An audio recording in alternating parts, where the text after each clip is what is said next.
Vote share पे भी बात कर लेते हैं कि अगर आज देखिए चुनाव हुए तो किसको कितने वोट शेयर जो है वो मिलते हुए नजर आ रहे हैं। अगर कर्नाटक में देखें तो बीजेपी को करीब 52.9% जो है वो वोट शेयर मिलते हुए नजर आ रहे हैं। कांग्रेस को 42.3% और अन्य के खाते में 4.8% वोट शेयर जो है वो जाते हुए नजर आ रहे हैं। नागर जी बिल्कुल दिलचस्प। इनफैक्ट मुझे लगता है जो जेडीएस जो बीजेपी के साथ अलायंस हुआ है एनडीए का, उसका वोट शेयर भी बढ़ जाएगा क्योंकि सदन मैसूर में, सदन कर्नाटका में जेडीएस का बहुत स्ट्रांग होल्ड है। तो वोकलिगा जो कनेक्शन है जेडीएस के साथ, जो कम्युनिटी का कनेक्शन है, शायद उनका वोट शेयर भी एनडीए अलायंस के साथ जाएगा।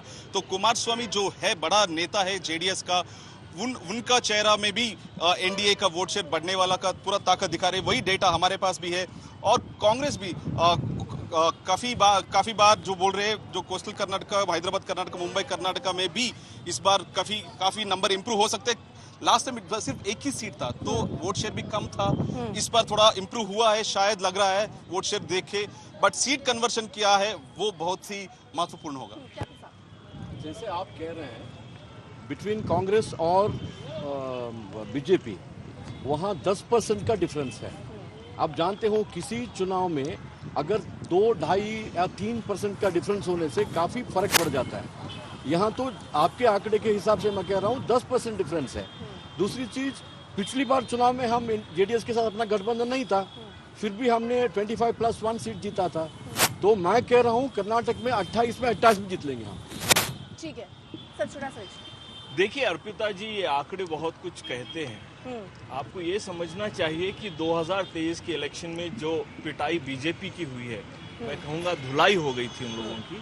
तो इस बार 2024 में यही रिजल्ट आने वाला है। चलिए 15 मुझे खत्म तो करने दीजिए अर्पिता जी। सर, क्योंकि अब सीट जल्दी से बता देते हैं, अभी तो वोट शेयर हमने बता दिया। दीजिए बीजेपी की हालत यहाँ पे क्या है, लोगों को पता चलना चाहिए।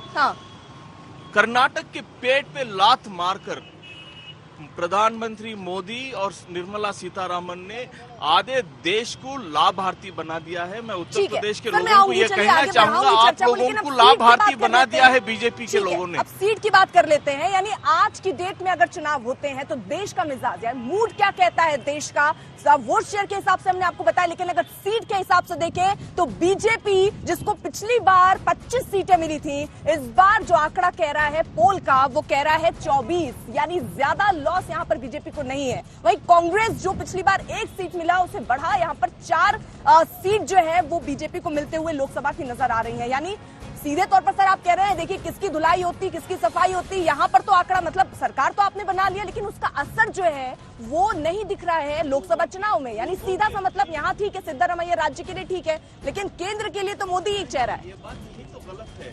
साउथ इंडियन लोग मानते नहीं है कि मोदी सही एक शासक है। ये कहते हैं कि लोगों को बांटने का ये काम करते हैं। अगर ऐसा ही होता तो पिछले 10 साल में साउथ इंडिया को बीजेपी स्वीप कर देना चाहिए था। आज भी वो अपना पैर नहीं जमा पाते हैं। नहीं सर, इस आंकड़े पर तो बोलिए। आंकड़े क्या है, वो आंकड़े मैं मानूंगा नहीं, क्योंकि इस बार मतलब इतनी जीत के बाद भी सिर्फ आपका ग्राफ जो है वो 1 से 4 पर ही पहुंच पाया। आएगा, लगा लीजिए। अगर आप मुझे आज अगर कोई सत्ता बाजार में आज कोई बेट लगेगा तो आप लगा लीजिएगा, अपनी जितनी संपत्ति है पूरी लगा दीजिएगा। बीजेपी 9 से आगे नहीं बढ़ पाएगी कर्नाटक में, और तेलंगाना में तो 0 आएगा, 0 आएगा। तमिलनाडु में तो आने वाला है नहीं, केरला में आने वाला है नहीं। लगाया कोई सट्टा? मैं नहीं लगा सकता ना, मैं क्योंकि इस पार्टी में हूँ, इसीलिए मैं आपको कहता हूँ कि आप इस बार बहुत पैसा बना सकते हैं। वजह से नहीं लगा सकते या नहीं लगा रहे हैं? मैं कह रहा हूँ कि इस बार बीजेपी 9 से आगे उनका आंकड़ा बढ़ ही नहीं पाएगा, क्योंकि मैं कहता हूँ कि देखिए आप ना कर्नाटका, हैदराबाद में वो सफा होने वाले हैं। अगर आप नॉर्दर्न गुलबर्गा बेल्ट पे ले लेंगे वहां पे भी होने वाले हैं। आज कुछ भी, आज बैलेट करवा लीजिए मैडम, आज बैलेट करवा लीजिए। लोगों का विश्वास सिद्धरामैया पे है, कांग्रेस पार्टी पे है, खारगे साहब पे है, राहुल गांधी पे है, क्योंकि ये राजनीतिक पार्टी सिर्फ एक ही चीज चाहती है कि हर इंसान, जो लाइन में आखिरी इंसान खड़ा है, उसको भी लाभ पहुंचे। भरोसा नहीं कर रहे हैं ना? कौन कहे? ठीक है, मतलब इस पोल पे अभी आप भरोसा नहीं कर रहे हैं। आपके हक पे भी हो सकता है, सरकार पे भरोसा है, यहाँ की जनता पे भरोसा है। सर 5 राज्य दिखाने हैं, अगर आप अभी ये कहते हैं कि ये पोल सही नहीं है तो फिर आगे भी ये कहिएगा कि सही। साउथ इंडिया से 5 आएंगे बीजेपी को, साउथ इंडिया से 5। ठीक सर, देखिए सत्तेबाजी की बात नहीं कर रहा हूँ मैं। आपका जो आकलन है उसमें भाजपा को 10% वोट ज्यादा मिल रहा है, चाहे 1% 2% इधर उधर हो सकता है। मैं मानता हूं पिछली बार हमने जो 25+1 जीता था और इस बार जेडीएस हमारे साथ है, कुमार स्वामी जी खुद लड़ रहे हैं, इसका नतीजा बिल्कुल एनडीए के फेवर में जाएगा। 28 के 28 भी जीत के आएंगे।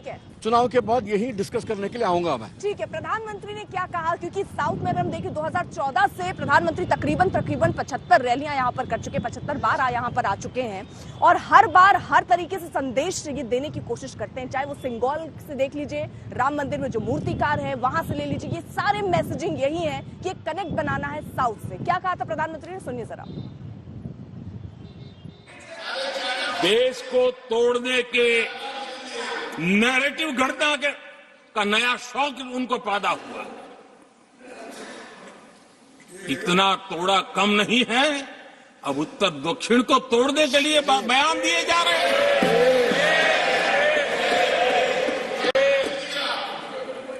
और ये कांग्रेस हमें लोकतंत्र और फेडरलिज्म उस पर प्रवचन दे रही है।